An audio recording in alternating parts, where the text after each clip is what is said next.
The scent of roasted rosemary and garlic clung to the warm air in Elara's kitchen, a fragrant testament to an afternoon spent in devotion. She wiped a bead of sweat from her brow with the back of her hand, her eyes scanning the perfectly set dining table. Crystal glasses gleamed under the soft pendant lights, silverware aligned with geometric precision, and a small vase of white tulips stood as a centerpiece, a silent plea for peace. This was not just a meal, it was an offering, an attempt to build a bridge over a chasm she felt growing deeper with each passing week. Liam, her husband, entered the room, his smile as warm and easy as the life she so desperately wanted with him. He wrapped his arms around her waist from behind, nuzzling into her neck. "Smells incredible, Elle.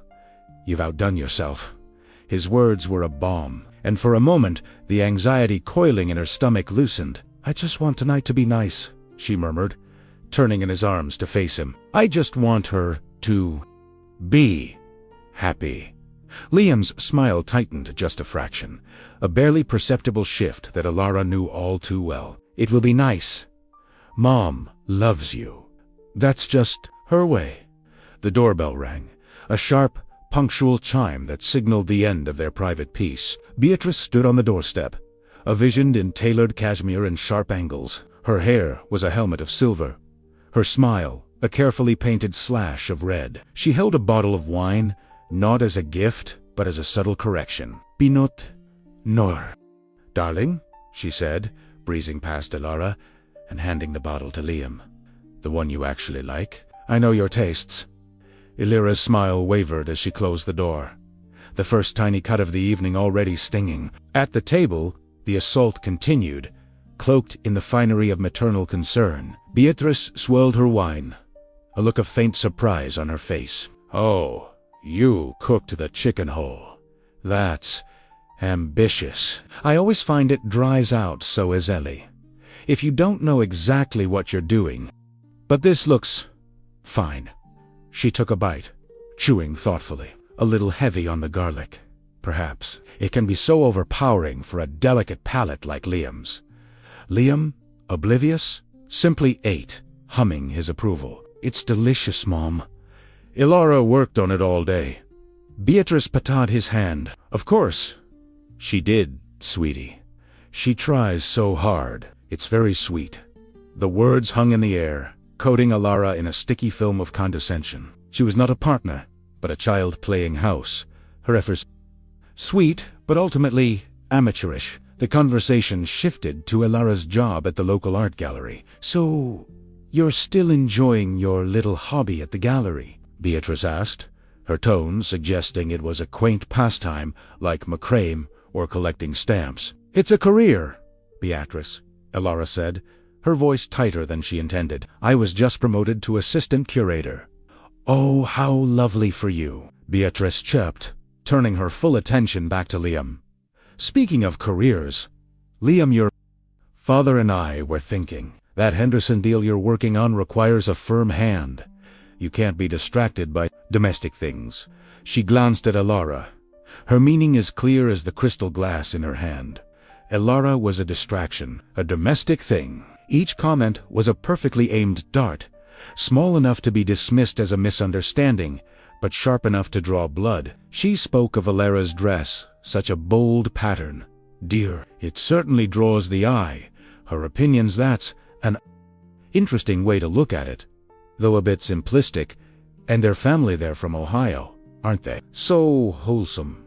Liam seemed to hear none of it. He laughed at his mother's anecdotes, refilled her glass, and responded to her veiled criticisms with the placid calm of a man conditioned from birth to interpret poison as love. He'd catch Elara's pained expression, squeezed her thigh under the table, and offer a look that said, "Asterisk, just bear with it. It's almost over."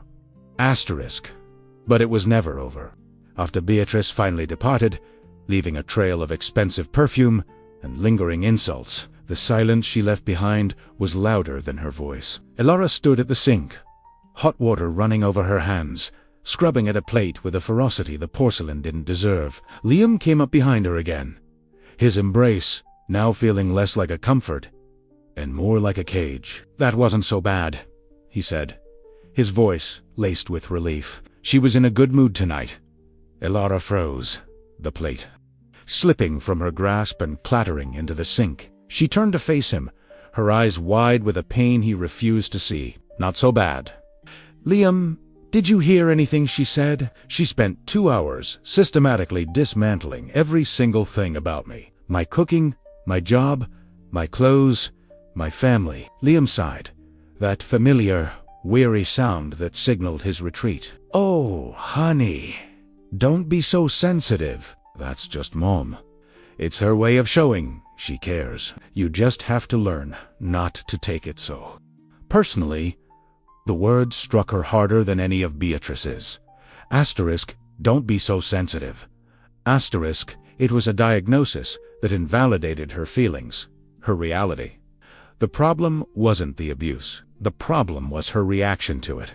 She was alone, utterly, completely alone in her own home, married to a man who saw her pain as an inconvenience. She turned back to the sink, the mountain of dishes a perfect metaphor for the mess her life had become. The 1,000 cuts had been made, and she was bleeding out in silence. In the hushed sanctuary of their bedroom, long after the house had settled into silence, Elara and Liam found a fragile piece of their own world again. Bathed in the blue glow of a laptop screen, they were architects of an escape. Spread across the screen were images of impossible turquoise waters, of long-tailed boats gliding towards limestone karsts that pierced a cloudless sky. Thailand, the word itself, was a whisper of freedom. "This one," Elara said, her voice soft with reverence, pointing to a photo of a secluded bamboo bungalow on a white sand beach. "Can you imagine? 2 weeks. No phones, no emails, no family dinners."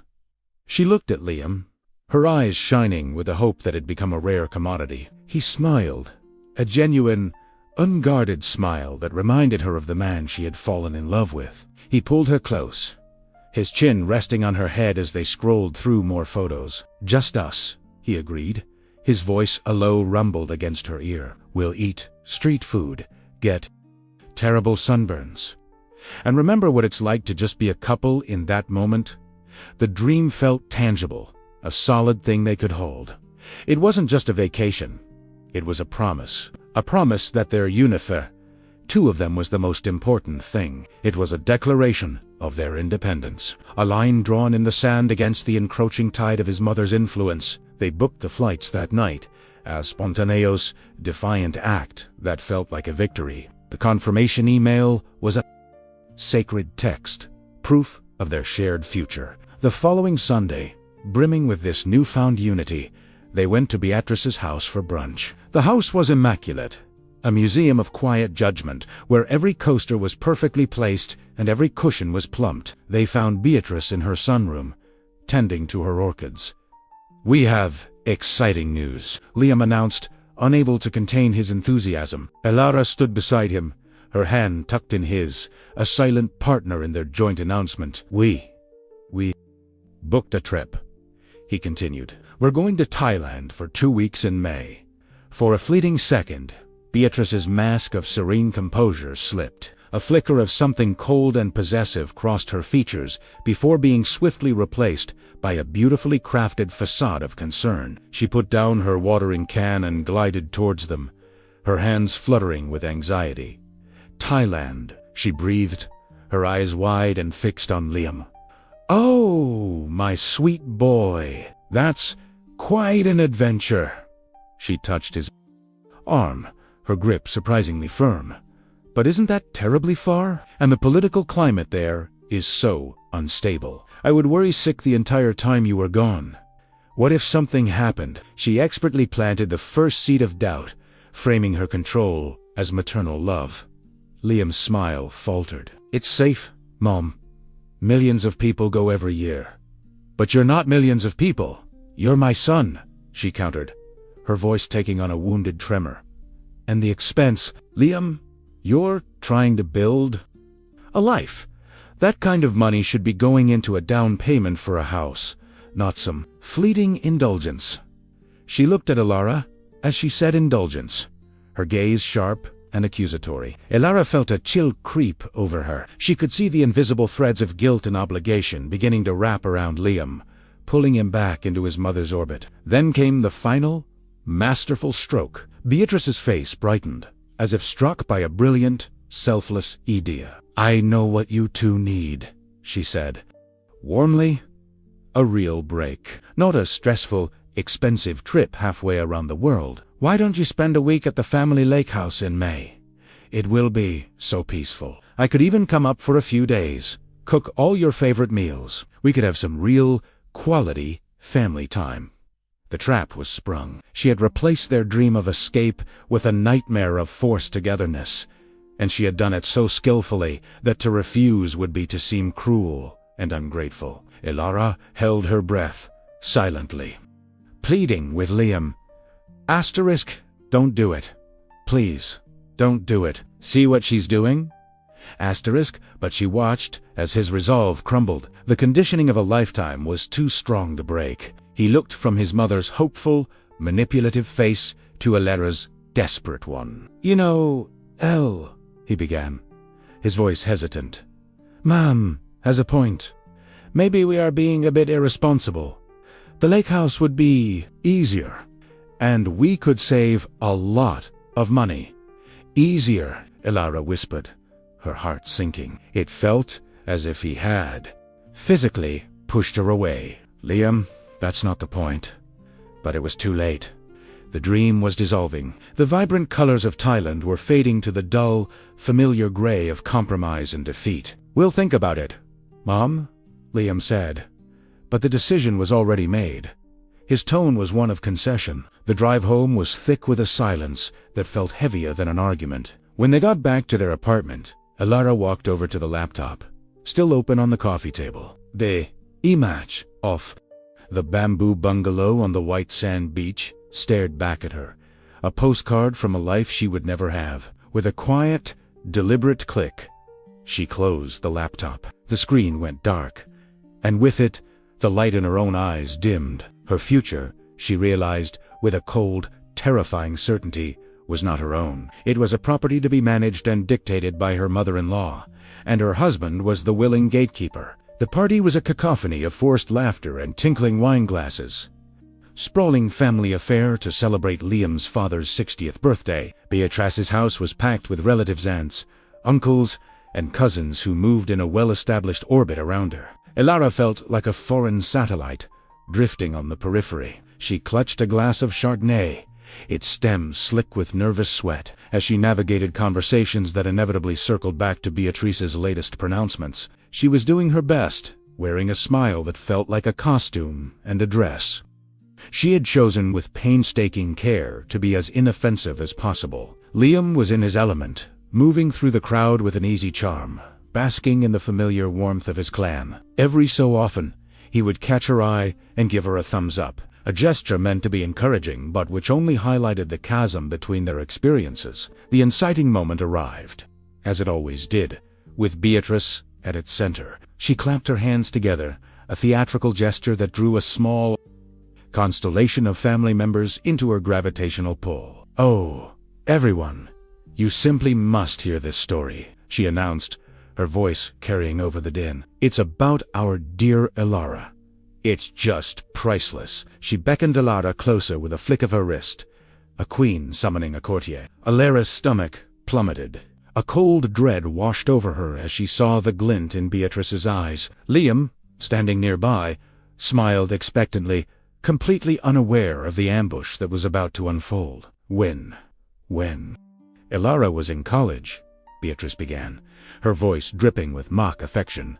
She was in a play, a very serious, dramatic play, and on opening night, she had this big, emotional monologue. She walked to the center of the stage. The spotlight was on her. The whole theater was silent, and she completely blanked, forgot every single word. A few people chuckled, a warm-up for the main event.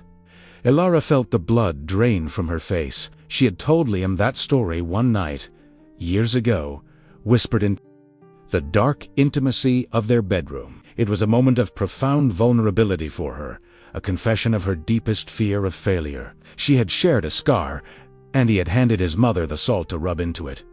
Beatrice wasn't finished. She embellished the story, her hands gesturing dramatically. So, there she is, just standing there like a deer in the headlights, and after what felt like an eternity, do you know what she did? She burst into tears and ran off the stage. Can you even imagine? So dramatic. Now the laughter was real. It rolled through the small crowd. Liam's aunt Carol, his cousin Mark, his father. It wasn't cruel. Not intentionally. To them, it was just a funny, harmless anecdote. But to Elara, each peal of laughter was a physical blow. The heat rose in her cheeks, a furious, burning shame. She was that 20-year-old girl again, standing under the hot lights, exposed and utterly humiliated. She looked at Liam, pleading with her eyes for him to intervene, to stop it, to say anything. He just stood there. A weak, uncomfortable smile plastered on his face. He even let out a small, hesitant chuckle as if to prove he was a good sport. He gave her a helpless shrug, a silent apology that was 1,000 times worse than no apology at all. It was an admission of his cowardice. He saw her pain, and he chose to do nothing. Then, the final twist of the knife. Beatrice, basking in the success of her performance, caught Elara's eye and gave her a tiny, conspiratorial wink, as if they were in on the joke together, as if this public flaying was an act of intimacy. In that moment, something inside Elara shifted. The hurt, the sadness, the familiar ache of being misunderstood, it all flash froze, hardening into something new. It was rage. A cold, clear, crystalline rage. This was not a misstep. This was not just Beatrice's way.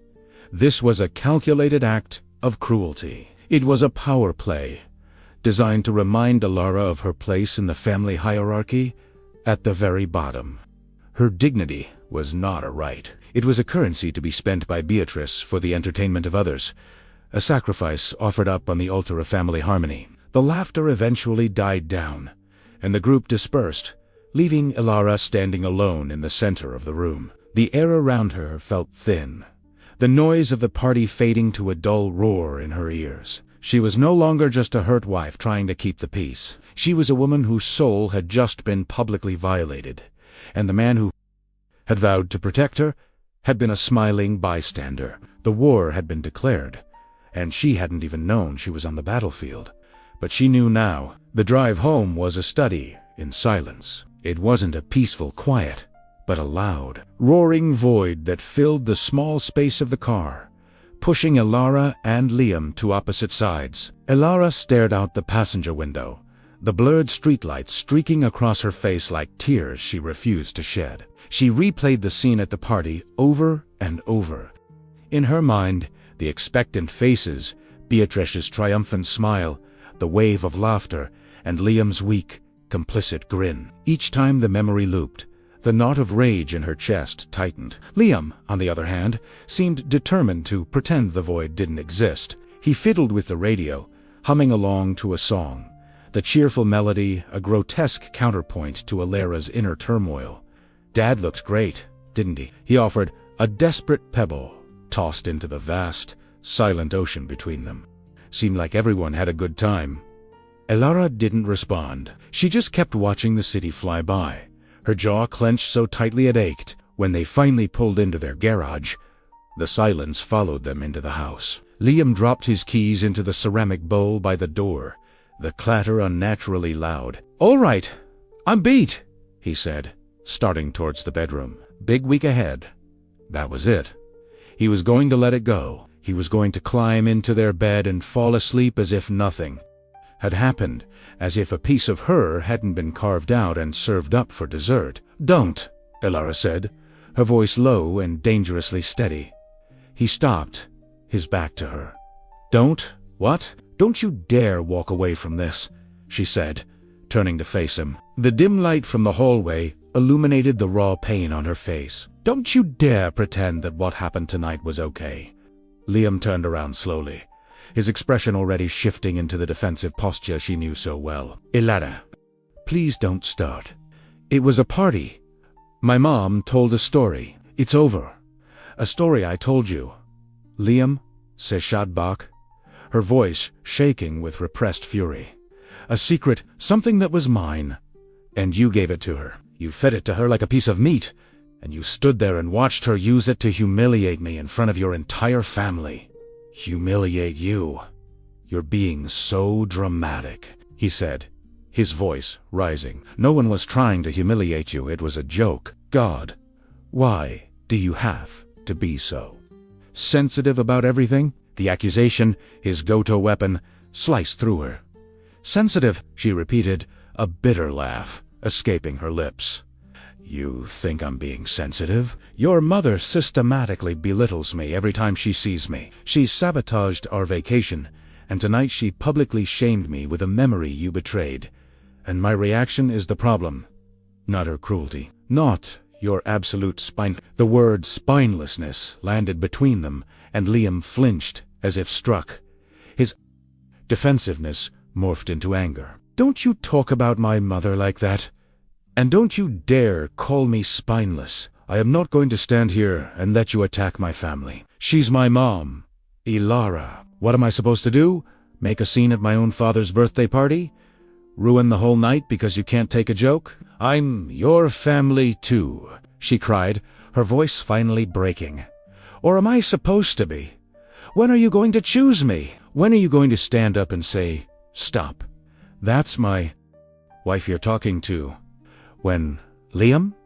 He had no answer. He just stood there, his face a mask of frustration and denial. He ran a hand through his hair, pacing a small, agitated circle. I'm not getting in the middle of this, he finally said, his voice flat with finality. This is between you and her. You two need to work it out. It was the ultimate abdication. He wasn't just refusing to take her side, he was refusing to acknowledge that there were sides at all. He was positioning himself as a neutral observer in a war being waged on his own territory. The fight drained out of Elara, replaced by a profound and chilling emptiness. She looked at the man she married, the man who was supposed to be her partner, her defender, and saw a stranger. Or worse, she saw a boy still tethered to his mother's apron strings, incapable of forging his own elite. I see, she said, her voice barely a whisper. There was nothing more to say. The argument was over, because the conversation was impossible. He was incapable of understanding. He went into the bedroom, closing the door behind him, leaving her alone in the living room. The chasm between them was no longer a crack. It was a canyon. Elara sank onto the sofa, wrapping her arms around herself, the darkness of the room a cold comfort. For the first time, she truly understood. She was not in a partnership. She was a solo combatant in a battle she could never win, because the person who was supposed to be her greatest ally was supplying the enemy with ammunition. The sound of silence was the sound of her emotional withdrawal, the beginning of a long, lonely retreat into herself. The days following the party were a blur of polite, empty exchanges. Elara and Liam moved around each other like ghosts in their own home, the space between them filled with unspoken resentments. The silence had become a permanent resident, a heavy blanket that smothered any chance of connection. Elara felt herself fading, her colors turning to grayscale, her voice shrinking to a whisper. She felt lost adrift in a sea of quiet desperation. One afternoon, while aimlessly scrolling through her phone, a memory popped up. It was a photo from 10 years ago, a younger, brighter version of herself, arm in arm with her best friend from college, Maya. In the photo, Elara had a fiery look in her eye, a confident, unapologetic grin. Maya was next to her, laughing, her hair a wild mane of curls, a protest sign in her other hand. They looked invincibly. The contrast between the woman in the photo and the woman staring at it was a physical jolt. On a sudden, desperate impulse, Elara found Maya's number and pressed call, her heart hammering against her ribs. Maya picked up on the second ring, her voice exactly the same aloud. Warm, energetic. Burst Elara. No way. Is that really you? It's been forever? They agreed to meet for coffee the next day. Elara chose a bustling cafe downtown, a place vibrant with life and color, a world away. from the muted tones of her current existence. She arrived first, nursing a cup of tea, feeling small and nervous. Then Maya swept in, a whirlwind of bright scarves and clanking bracelets. She looked exactly as Elara remembered, just with a few more laugh lines around her eyes. She radiated a confidence that felt like a forgotten language. "There you are," Maya boomed, wrapping Elara in a hug that felt like coming home. She pulled back, holding Elara at arm's length, her smile faltering as she truly looked at her friend. "Wow. El, what happened to you?" The question was blunt, devoid of pity, and it struck Elara with the force of a physical blow.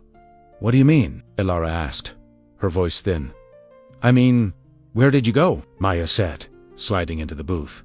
"You look dimmed, like someone turned down your light. The Elara I knew would have walked in here and owned the place. You look like you're trying to disappear."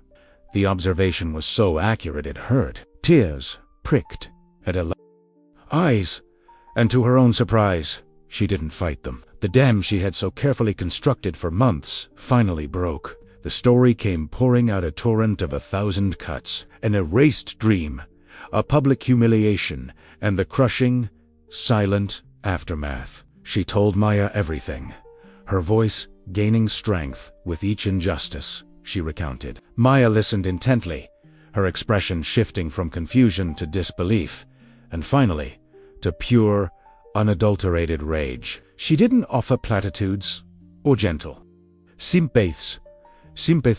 When Elara finished, Maya slammed her hand down on the table, making the sugar shakers jump. "Are you kidding me?" she exploded, her voice low and furious. "This Beatrice isn't a mother-in-law. She's a psychological terrorist.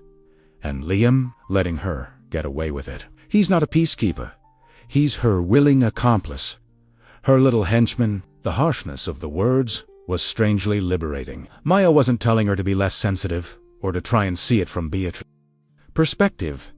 She was validating Elara's reality. Where is the woman who organized the sit-in at the dean's office because the campus women's center was underfunded? Maya demanded, her eyes boring into Elara's. Where is the woman who stood up in the middle of Professor Miller's lecture and told him his theories were misogynistic garbage? You were a fighter? Hell, you had a spine made of steel. What did they do to you? Maya's words were a mirror, and in them, Elara saw a flicker of the person so said to be. A woman who had a voice, a woman who knew her own worth, a woman who would never, ever have tolerated being treated this way. The memories came flooding back. Her passion, her fire, her refusal to be silenced. She had traded all of it for a quiet life, for a husband's love, for a place in a family that required her to amputate parts of herself to fit in. "I let them," Elara whispered, the admission tasting like ash. "I let them do it." "Okay," Maya said, her tone softening slightly, but losing none of its intensity. She reached across the table and grabbed Elara's hand, her grip firm and steady. "So now you stop letting them. You are not their doormat. You are not their emotional punching bag. Your value is not up for discussion. Don't let that woman and her spineless son erase you. Elara, you are worth so much more than that. You are worth fighting for." A single tear rolled down Elara's cheek, but it was not a tear of sadness. It was a tear of recognition. She was meeting herself again after a long and painful absence. Maya had not given her a solution, but she had given her something far more important. A weapon. She had reminded Elara of her own strength. The first, tiny, defiant seed of rebellion had been planted in the barren soil of her spirit. It was time to start watering it. The conversation with Maya ignited a small pilot light of defiance in Elara's soul. For the first time in months, she felt a flicker of her old self returning. She decided she wouldn't start a war. Not yet. Instead, she would perform a simple act of self-preservation. She would set a boundary. It was a concept she and Maya had discussed at length. A small, reasonable line in the sand to reclaim a sliver of her own space and sanity. The chosen boundary was simple. Almost laughably so. She would ask Beatrice to call before visiting. But Tracy had a habit of popping by unannounced, always at the most inconvenient times. her arrivals feeling less like a surprise and more like an inspection. The act of making the call filled Elara with a sense of dread, but she pushed through it, Maya's voice echoing in her head. Asterisk, you are not their doormat. Asterisk, she rehearsed the words, making sure her tone was light, friendly, and She found Beatrice's number in her contacts and took a deep, steadying breath before dialing. Beatrice? Hi. It's Elara, she began when her mother-in-law answered. How are you? After the requisite pleasantries. Elara made her move. I was just calling with a small request. Things have been a little hectic lately, and Liam and I are trying to get into a better routine. We would so appreciate it if you could just give us a quick call or text before you plan to stop by, just to make sure we're home and free. Is that okay? The silence on the other end of the line was immediate and absolute. It stretched for several long, heavy seconds. Elara could almost hear the gears turning in Beatrice's mind, processing the request not as a simple courtesy, but as an act of aggression. When Beatrice finally spoke, her voice was a fragile, wounded thing. Oh, she said, a sharp intake of breath punctuating the word. I see. Another pause. I didn't realize I was such a bother. I didn't realize I was an inconvenience to my own son. No, of course not. Beatrice, that's not what I'm saying at all, Elara started, but she was cut off. No, it's perfectly all right. Elara, I understand, Beatrice said, her voice now cracking with expertly performed emotion. You want your privacy. You're building your own life now, a life that I am clearly not welcome in. I just wanted to drop off that new book on historical architecture I thought Liam would like. But I won't intrude. Goodbye. The line went dead. Elara stood in her kitchen, phone in hand, stunned. She had presented a reasonable request, and in response, Beatrice had detonated a guilt bomb. It was a masterful display of manipulation. An hour later, as expected, Elara's phone buzzed. It was, Liam, I'm on my way home. The text read, we need to talk. When he walked through the door, his face was a thundercloud of frustration and anger. He didn't even take his coat off. What on earth did you say to my mother? He demanded, his voice tight. She just called me hysterical, crying her eyes out. She said you told her she wasn't welcome here anymore. Elara stared at him, aghast. Liam, that is not what I said. Primera asketh politely, to call before coming over. That is it. Well, that's not what she heard. Isot Baig, throwing his briefcase onto a chair. She thinks you're trying to cut her out of my life. She thinks you hate her. Did you ever stop to think about her feelings? She's a mother. She just wants to be a part of her son's life. And you treated her like some kind of intruder. She, is an intruder. Liam, Elara's voice rose, her carefully constructed calm shattering. She intrudes on our conversations, our decisions, our finances, and our home. This was me trying to take back 1 square inch of our life, and you can't even support me in that. Support you in attacking my mother. She was crying. Elara, you made my mother cry? All she wanted to do was drop off a book for me, and you made her feel like a criminal. The absurdity of the situation was breathtaking. Her attempt to create a healthy boundary had been twisted into an act of villainy. Beatrice had expertly painted herself as the victim, and Liam had readily accepted the portrait. Reasoning with Beatrice was impossible, but now Elara saw that reasoning with Liam was just as futile. He was a willing participant in the dynamic, a gatekeeper who would always open the door for his mother's toxicity, and then blame Elara for getting wet in the ensuing flood. I can't do this, Elara said, her voice dropping to a hollow whisper. She looked at her husband, at the anger and disappointment in his eyes, and realized he wasn't angry for her. He was angry at her. Her pain was, as always, an inconvenience to his peace. The boundary hadn't just been broken. It had been turned into a weapon and used against her. The attempt backfired so spectacularly that it taught Elara a crucial, devastating lesson. In this family system, any act of self-defense would be treated as an act of war. The failed attempt at boundary setting was not the end of the affair. It was the beginning of a new, more insidious campaign.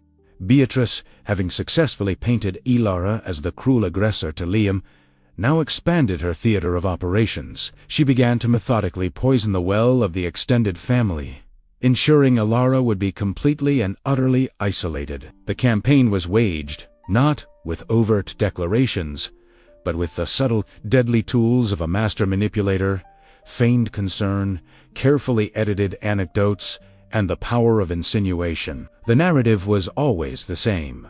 Poor fragile Elara was struggling.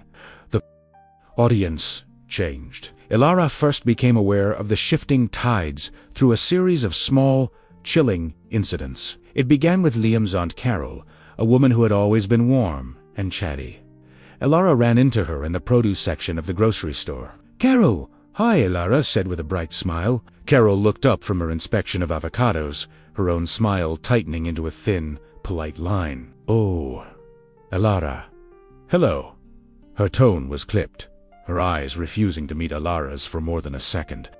The usual friendly questions about work and life were absent. Instead, there was an awkward silence before Carol muttered, "Well, must run," and pushed her cart away with brisk, deliberate speed, leaving Elara standing alone by the bell peppers, a cold feeling spreading through her chest. A week later, an email circulated about a casual family barbecue at the home of Liam's cousin. Mark Elara had seen the email chain on Liam's laptop. Their names were not on the recipient list. When Liam called Mark to ask about it, the excuse was flimsy and transparent. "Oh man, I'm so sorry. I must have forgotten to add you guys. It was just a small, last-minute thing anyway. We'll catch you at the next one." But there would be no next one. The invitations, both formal and informal, began to dry up. Phone calls went unreturned. Conversations at the rare, unavoidable family functions became stilted and brief. Elara felt a perimeter of ice forming around her, pushing her further and further to the margins of the family she had tried so hard to join. What she couldn't see were the conversations happening behind her back, the seeds of doubt Beatrice was planting with such care. There was the phone call to Carol, her voice a syrupy whisper of worry. "I'm just so concerned about Elara, Cara.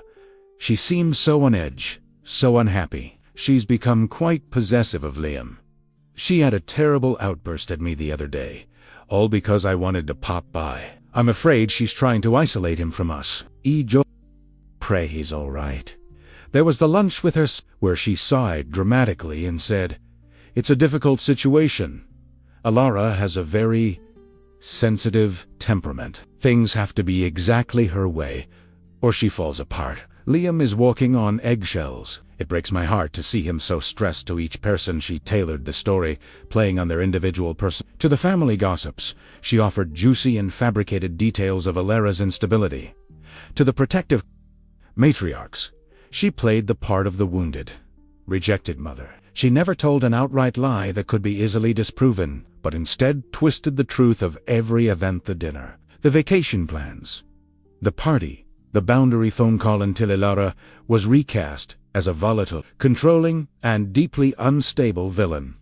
Liam remained willfully blind to the coordinated campaign. "You're imagining things," he'd say when Elara would voice her hurt and confusion over someone's cold shoulder. "Carol was probably just in a hurry. Mark is just forgetful. You're reading into things that aren't there." His denial was a form of gaslighting, forcing Elara to question her own perceptions. But she knew what she was feeling. She felt the chill in the air, the averted gazes, the sudden silence when she entered a room. The battle was no longer a private one confined to the walls of her home or her mother-in-law's living room. It had gone public.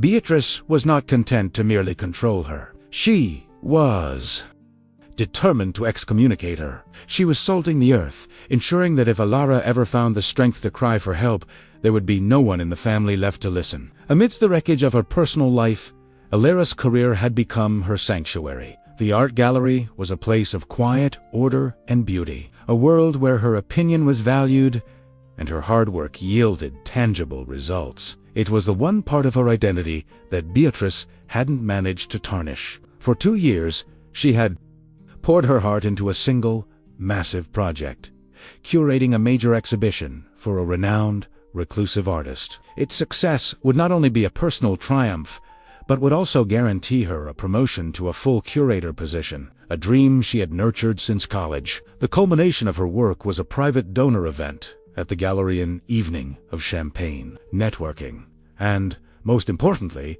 a final presentation to the gallery's board and key patrons. Her entire future at the gallery hinged on this night. Liam, to his credit, understood the magnitude of the event. In a rare moment of genuine pride, unclouded by his mother's influence, he had boasted about Elara's achievement to Beatrice during a Sunday phone call. "You wouldn't believe the work she's put in, Mom. This is a huge deal for her." For Beatrice, this information was not a source of pride, but an opportunity. Elara's success was a territory she did not control, a part of her daughter-in-law's life that existed outside her sphere of influence. It had to be brought to heel. On the night of the event, Elara was a vision of professional confidence. She moved through the gallery with grace, speaking eloquently about the art, her passion for the project shining through. Liam was by her side, looking handsome in a tailored suit, playing the part of the supportive husband. Then, just as Elara was about to begin her presentation, the gallery doors opened, and Beatrice swept in. She was dressed to the nines, a radiant smile on her face. "I am so sorry I'm late," she announced to no one in particular, her voice just loud enough to command attention. "I just couldn't miss my darling daughter-in-law's big night." Elara froze, her heart seizing in her chest. Liam looked equally stunned. "Mom, what are you doing here?"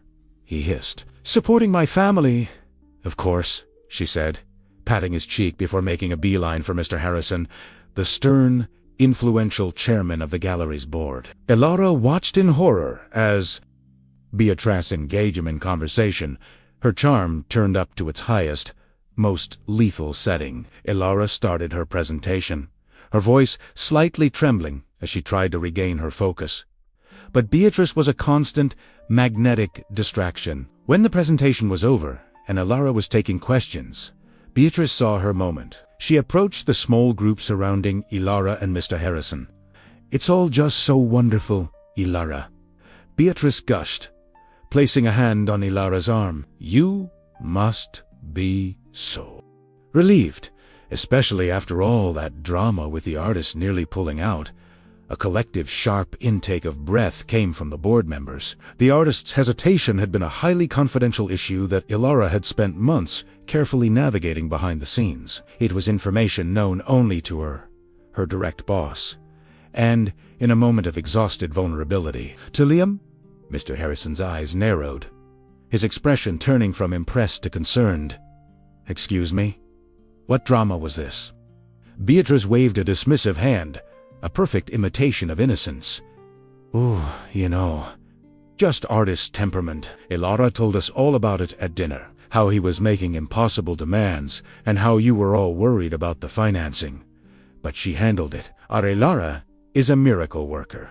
In one fell swoop, Beatrice had painted Elara as indiscreet, unprofessional, and a purveyor of confidential gossip. She had framed a moment of private marital confidence as careless chatter, shattering the trust of her superiors. The damage was immediate and catastrophic. The warm atmosphere chilled.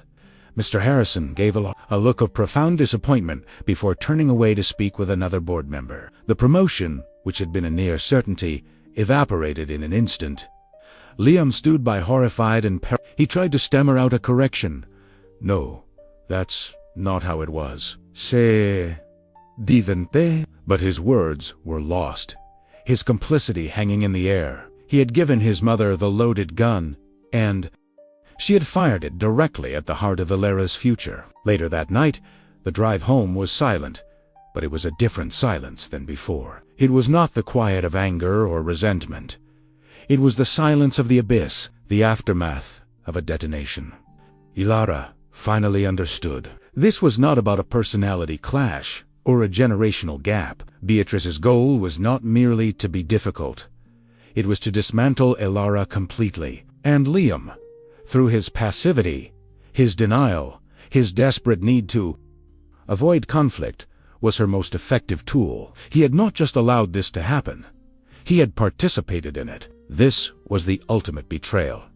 It wasn't just about her feelings anymore. It was about her life, her career, her ambitions, everything she had built for herself. All of it was deemed expendable in the face of his mother's emotional whims. The foundation of their marriage, already cracked, crumbled into dust. The night of the gallery event, no words were spoken. There were no more arguments to be had, no more pleas to be made. The rage that had been a raging fire inside Elara had burned itself out, leaving behind a cold, hard clarity. It was the clarity of a surgeon realizing a limb is gangrenous and must be amputated to save the body. The fight was over, because she was finally choosing to stop fighting a battle she was never meant to win. The next morning, a Saturday, Liam left early to play golf with his father, an escape into the familiar comfort of male denial. "Well, I'll talk when I get back," he had said, his voice hollow, his eyes unable to meet hers. He still believed this was something that could be talked away. Elara knew better. As soon as the sound of his car faded down the street, she began to move. There was no frenzy, no desperate rush. Her actions were quiet, deliberate, and imbued with a profound sense of purpose. She walked into their bedroom and pulled a single, medium-sized suitcase from the top of the closet. She didn't pack for a vacation or a short trip.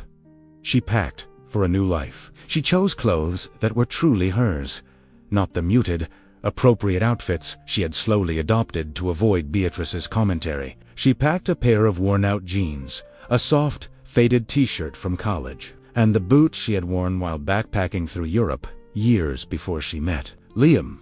They were artifacts of a woman she barely remembered, but was now determined to find again. She took her favorite books from the shelf, their spines cracked and familiar.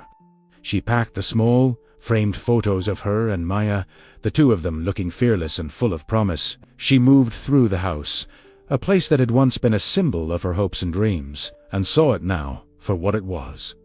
A beautifully decorated cage. Every object seemed to tell a story of compromise and concession. The bland, beige sofa Beatrice had helped him pick out. The crystal vase from their wedding that Elara had always hated but displayed prominently. The framed photos of Liam's family, their smiling faces feeling more like a panel of judges than a loving embrace. It was a life built to appease everyone but herself. She did not take much. She was unburdening herself, shedding the weight of a life that was not her own. When the suitcase was full, she went to the jewelry box on her dresser. She picked up her wedding ring, the diamonds glinting in the morning light. It felt heavy, not with the weight of commitment, but with a burden of betrayal. With steady hands, she slipped it off her finger. The skin underneath was pale and indented, a mark of something that had been there for a long time. She walked back into the bedroom and placed the ring in the center of Liam's pillow, a silent, gleaming testament to all that had been broken. Beside it, she laid a single, folded piece of notepaper. The note was short, its words chosen with surgical precision. There were no accusations, no final volleys of anger. That would be an invitation to argue, to negotiate. And the time for negotiation was over. It simply said, Liam, I have to go and find the person I was before I forgot who I am. I cannot do that here.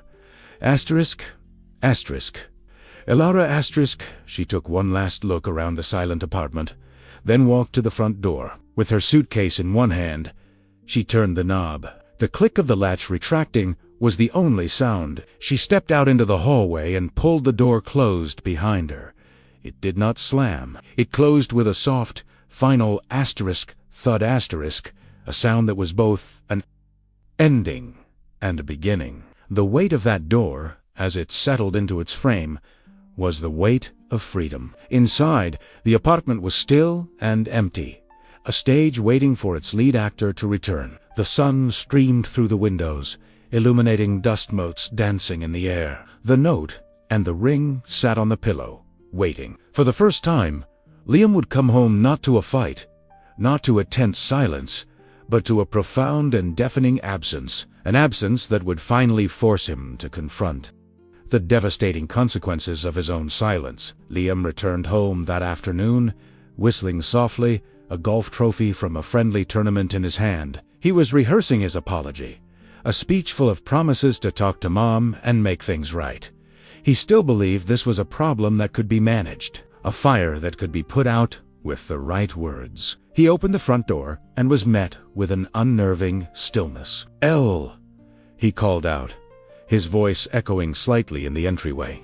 "I'm home." The silence that answered him was not empty. It was heavy, profound.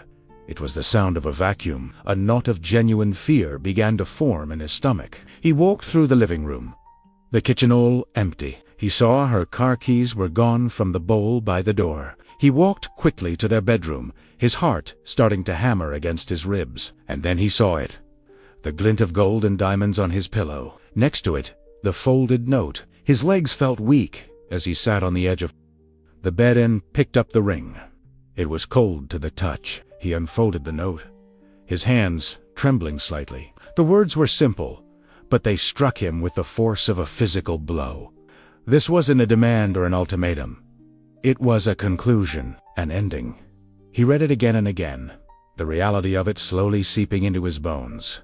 She was gone. The carefully constructed peace he had always prioritized, the peace he had sacrificed his wife's happiness for, had shattered. The cost of avoiding conflict was this: a silent home, an empty bed, a life cleaved in two. He slumped forward, his head in his hands, the polite fiction of his marriage collapsing around him. In the crushing silence, the memories began to surface, no longer filtered through his lens of denial. He saw the flicker of pain on Elara's face at that first dinner. He saw the light in her eyes as she talked about Thailand, and he saw it extinguish when he agreed to the lake house. He heard the echo of the laughter at the party, and for the first time, he felt the humiliation of it. He saw the desperate hope on her face when she asked him to support her boundary, and the devastation when he had turned on her. He saw the sabotage at the gallery, not as a bumbling mistake by his mother,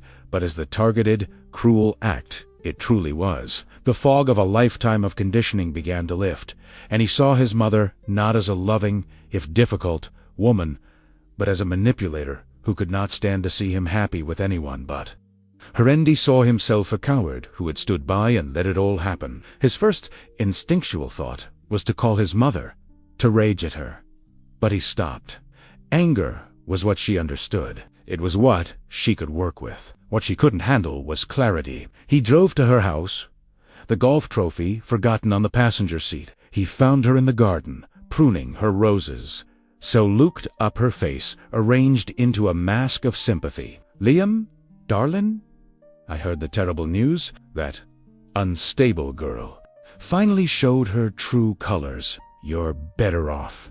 He looked at her, truly looked at her, and felt nothing but a profound, sorrowful pity. The man who had walked out of his empty apartment was not the same one who had entered it. "She's not unstable, Mom," he said, his voice quiet and devoid of heat. "She's strong.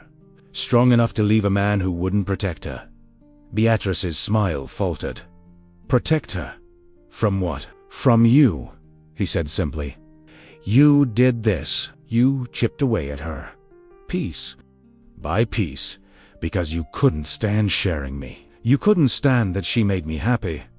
You sabotaged our vacation. You humiliated her in front of our family. You deliberately destroyed her career opportunity. You broke my marriage."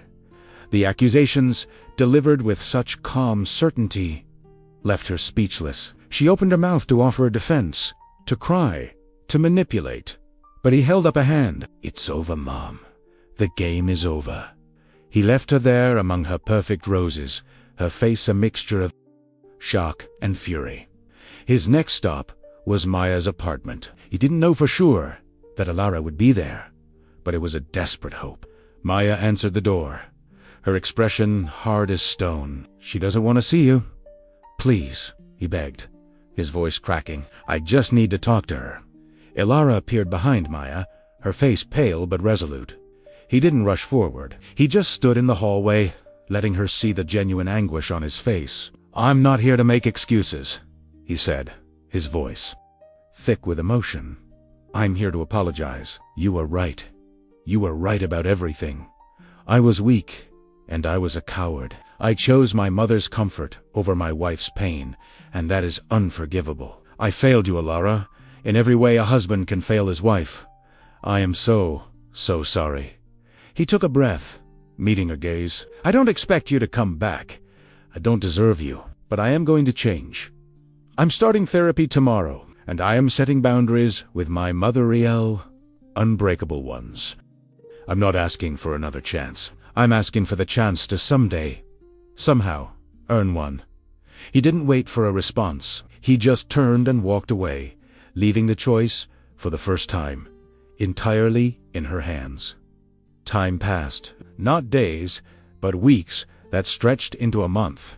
Then, too, Elara stayed with Maya, slowly piecing herself back together. She rediscovered the simple joys of her own company, of making decisions without seeking approval, of breathing air that wasn't thick with tension.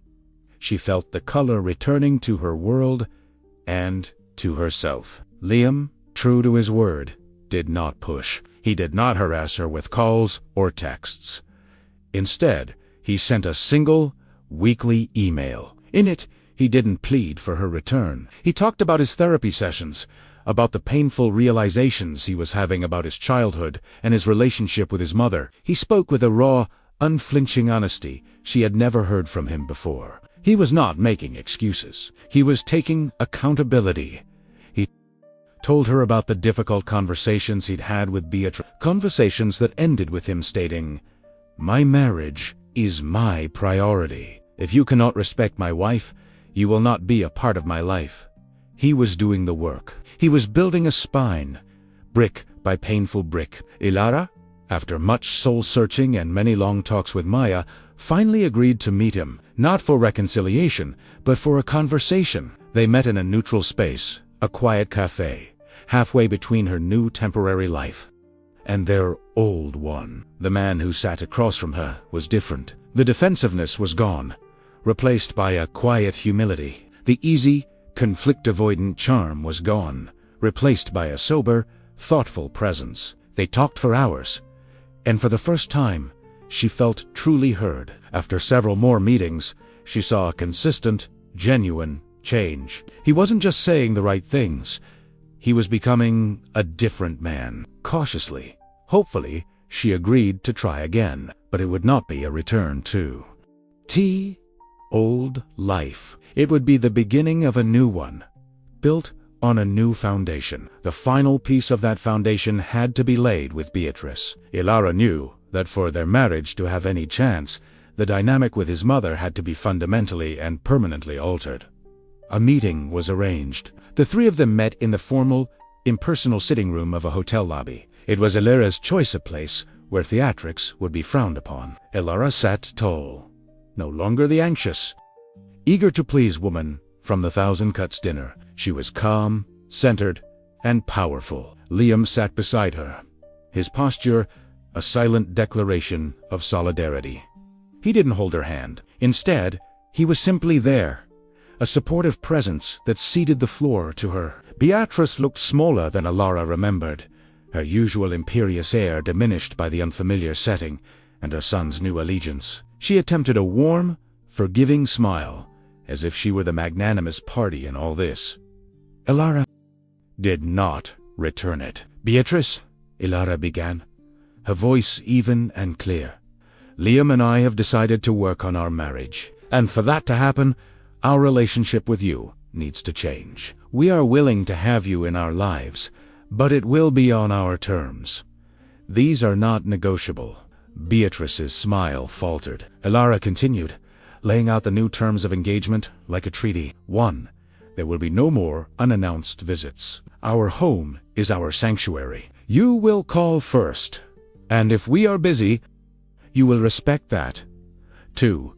There will be no more criticism, veiled or otherwise, about my life, my career, my family, or my choices. No more jokes at my expense. Our life is not a topic for your commentary. 3. You will no longer involve yourself in our personal or financial decisions. They are ours to make, together. And 4, Elara said, leaning forward slightly, her gaze unwavering. Any attempt to manipulate, triangulate, or play the victim will result in a period of no contact. The length of that period will be up to us. Beatrice was aghast. This is outrageous. You are telling me how I can behave with my own son. No, Liam said, speaking for the first time, his voice firm. She is telling you how you can behave with asterisk. Asterisk. This is how it is. Mom? These are the boundaries. It is your choice whether you want to respect them and have a relationship with your son and his wife, or disrespect them and have no relationship at all. Beatrice looked from her son's resolute face to her daughter-in-law's calm, unyielding one. The tears, the accusations, the familiar weapons in her arsenal. She knew, instinctively, that they would be useless here. The power had shifted, irrevocably. The story ends, not on that day, but 6 months later. Elara and Liam are sitting on their sofa, a laptop open between them. On the screen is a confirmation page for 2 tickets to Thailand. Liam traces the outline of her face, his expression full of a love that is now tempered with deep respect. Are you ready for our adventure? He asks. Elara leans in and kisses him, a kiss that is full of promise and partnership. I've been ready for a long time, she says, her smile radiant and free. They are hand in hand, a true team, finally starting a life on their own terms. Her worth was never negotiable. He just had to become a man worthy of it.